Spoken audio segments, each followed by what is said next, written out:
Hey guys, it's your best fight friends. I'm Kelsey. That's Tammara Thibeault. Tammara is headed to the Olympics for her home country of Canada in boxing, my favorite sport, boxing. Tammara, welcome. Hi, I'm happy to be here. I'm so grateful to meet you. First of all, do you know that I'm a southpaw? You're a southpaw. I think southpaws have to stick together.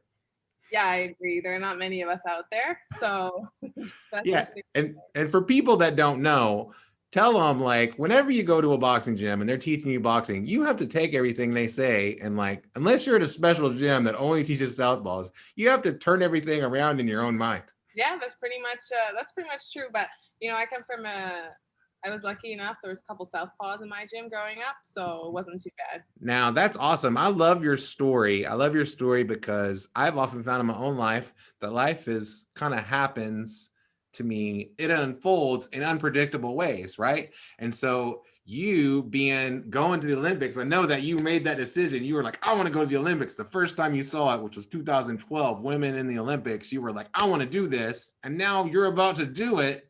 But tell people how you got involved in boxing in the first place, because it's a really amazing story. Yeah, so I got involved in boxing because my dad was a football player. He was a professional football player, and during the in the early 2000s, like their off season meant like really off season. But my dad was a super athletic guy, and he's very competitive, so he got into boxing during that time. And at first, it was something that he and my older brother wanted to do, kind of like to tough him up and like do something together. But since my dad was like a full time athlete, just like myself that I am today, we didn't get to spend much time with my dad. He was around, but wasn't. And I kind of now I understand what it means, right? It's tough. And I couldn't imagine having 4 kids and doing it. And basically, he'd take his kids to the boxing club on Fridays, on Friday evenings, where it was just like kids under 12 could come to the boxing gym and just kind of mess around, run around, hit the bag, whatever.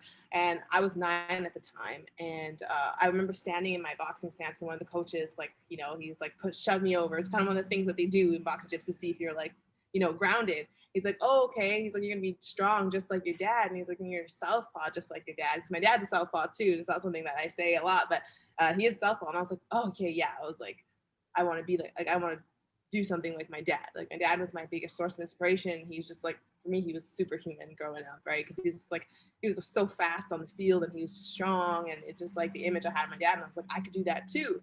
And then when I was probably 10, not too long after that, my mom took us to one of his fights because he started competing.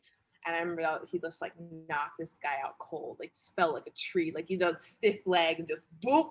I was like, wow. I was like, that's so cool. I was like, I want to learn how to do that. Yeah. But women's boxing is a little different. I learned that over the years. It doesn't have the same impact when you don't weigh 200 pounds. Right. Over the years, I kind of found my own passion for the sport. When they, like you said earlier, when they announced women's boxing at the Olympics, I was like, okay, that's what I'm doing. It wasn't even a matter of how, like, when or like how was I going to do. I had no idea. I was just like, I want to do this and I want to bring home a medal for Canada, and that's just the way that it is. And I decided that when I was like, what, 13 maybe, 14 at most. I was like, that's just what I want to do. That's amazing. I remember the 2012 Olympics boxing team, especially in the United States. I remember the people on it, Clarissa Shields, Marlon Esparla, and Queen Underwood. I don't think I'll ever forget those names because they were the first American boxing team in the Olympics. And of course, you guys had your first Canadian team in the boxing Olympics as well. And now here we are. I remember thinking back then, man, this is going to change everything because there's people out there, there's kids out there, there's people that are growing up that are seeing this and they're going to want to do this. And here you are, right? Because you watched that Olympic team. You watched that year of Olympics 2012, and you said, I want to do that someday. I'm going to do that someday. And now you're going to do it. I know. It's crazy. I knew I was going to get there, and now it's like 4 or 5 weeks away. And I'm like, whoa, it's there. It's crazy. It's a lot of gratitude, I would say.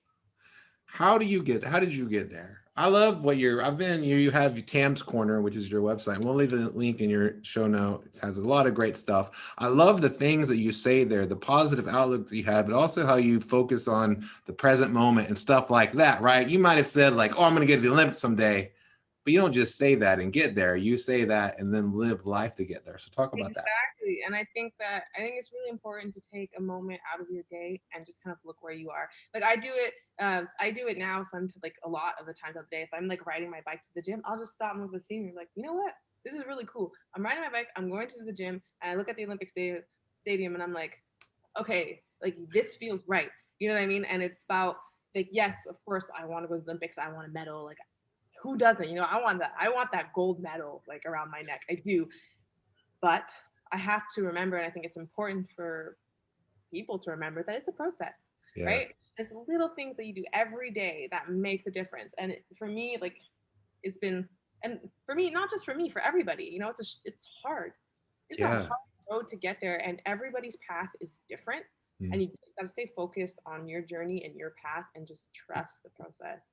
I love that because I think it's important. And I know that, you know, your life as an athlete, as a boxer, and as a person that wanted to go to the Olympics and now isn't going to go to the Olympics, you had to have a lot of difficult days, right? I mean, it wasn't all just smiles and winning and all that stuff, right? There were a lot of difficult times, and yet here you are. Can you talk a little bit about that?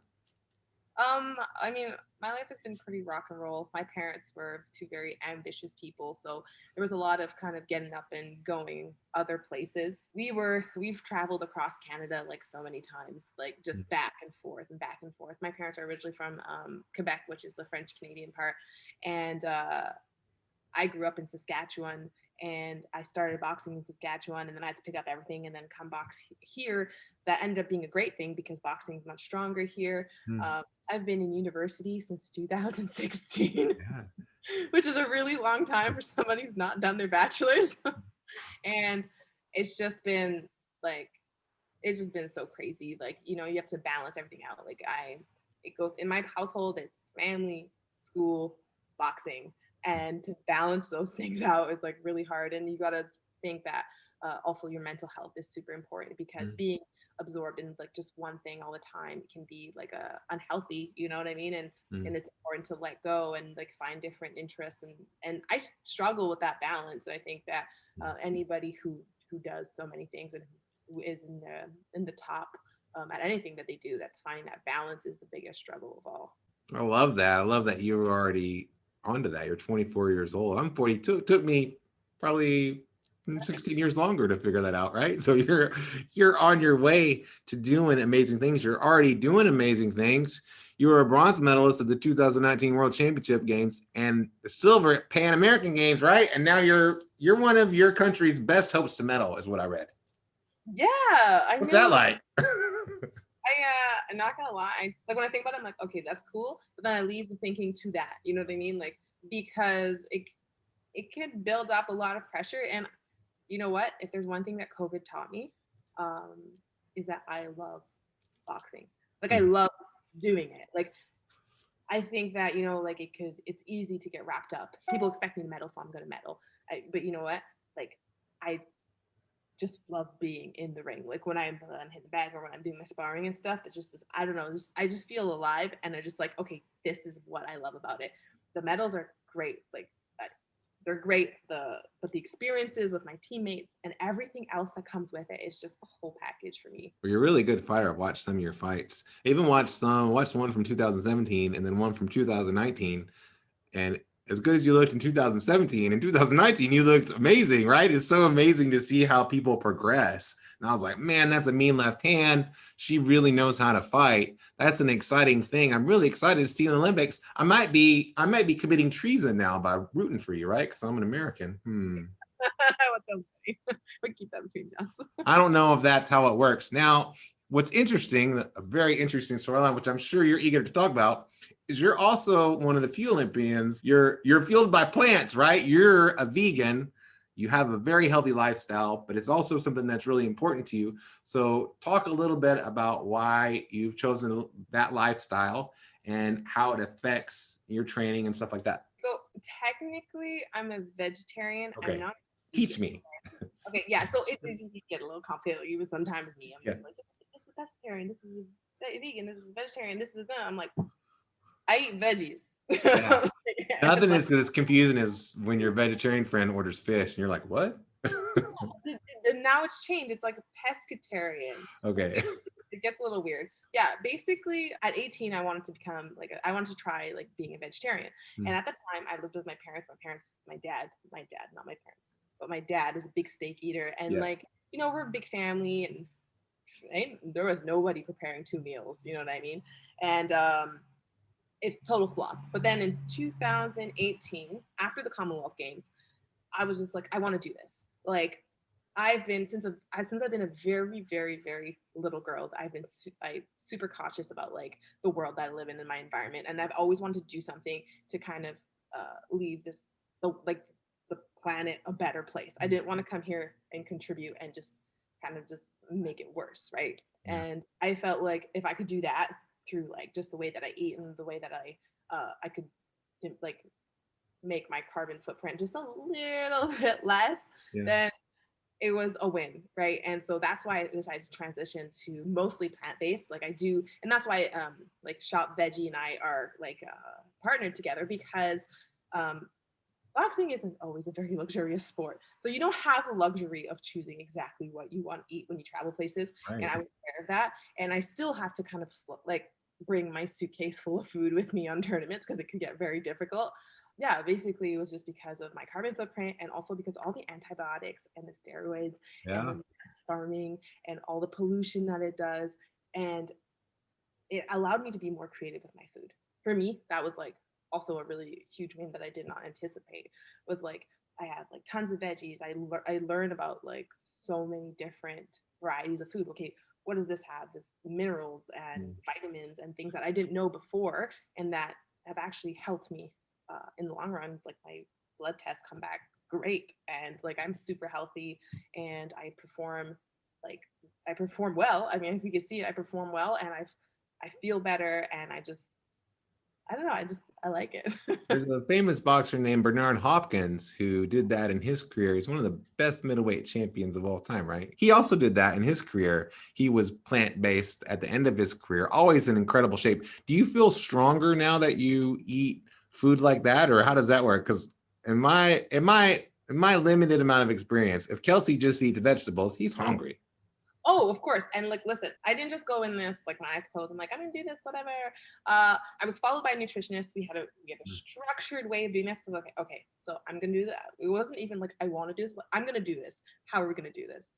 And it took a little bit of adjusting, but we figured out what my body needed, and that is the key to being able to be plant-based or vegetarian or like vegan when you're a high performance athlete, is that you need to be informed and you need to have what your body requires. So you need carbohydrates, you need protein, you need your vitamins, you need your minerals, and you need to be able to find that in a creative way. And I mean, I do a lot of research, and I am like very extra in my personality, and I put like a lot of work into what I believe in, and that was something I believed in, so it was like worth it for me. I love that you made that decision. Now tell people though, you didn't just do it overnight, right? You had like, it was a process. Can you talk a little bit about that? Because change is hard. Change is hard.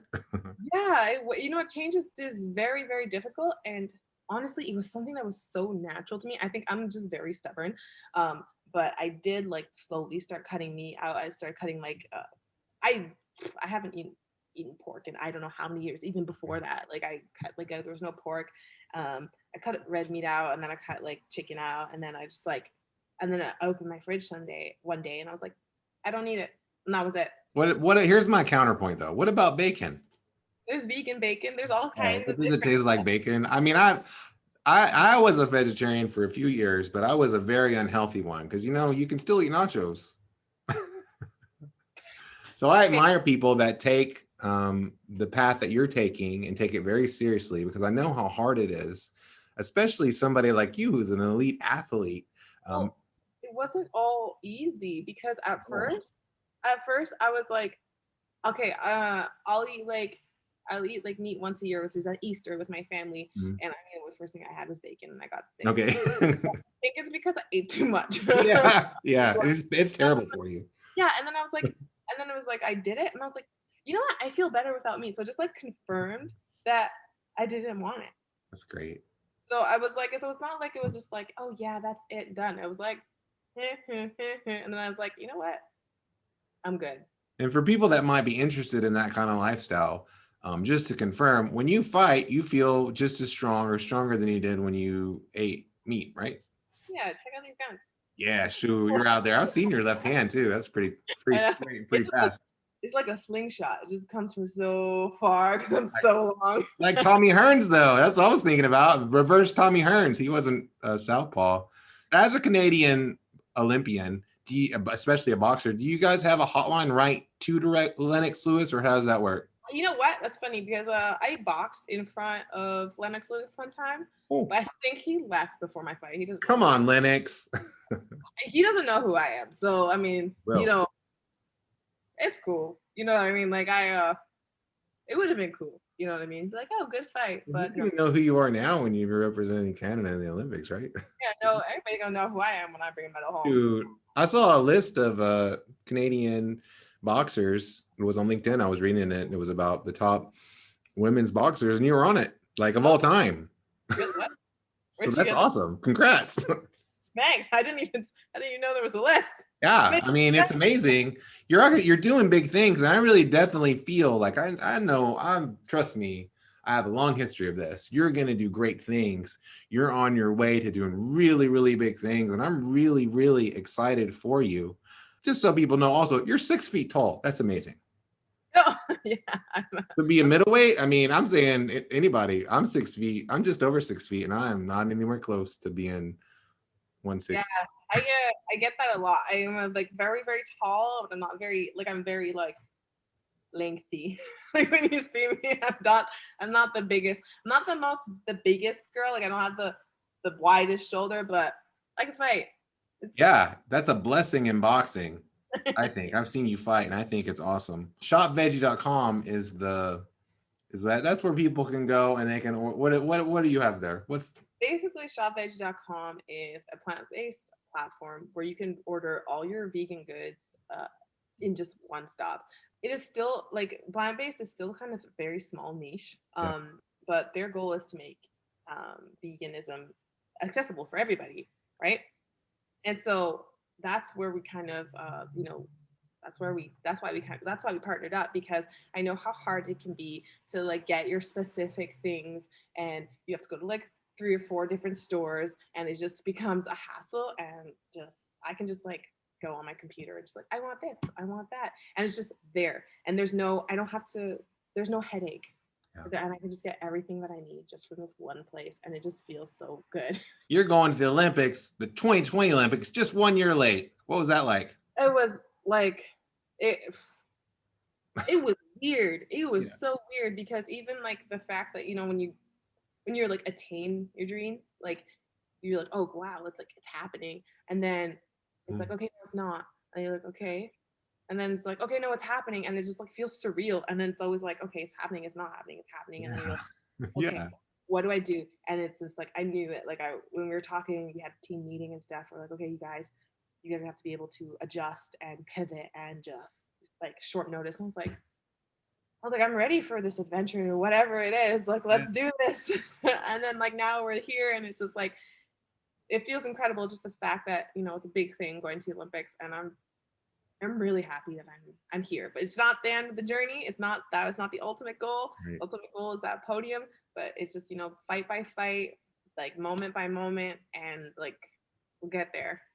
Now in the 2012 Olympics, a lot of those, especially Marlon and Clarissa, I know they turned pro eventually, and they've had good pro careers. Is that something that you might be interested in, or have you thought about it? I have thought about it. I'm not gonna lie. It's something that I would like to do.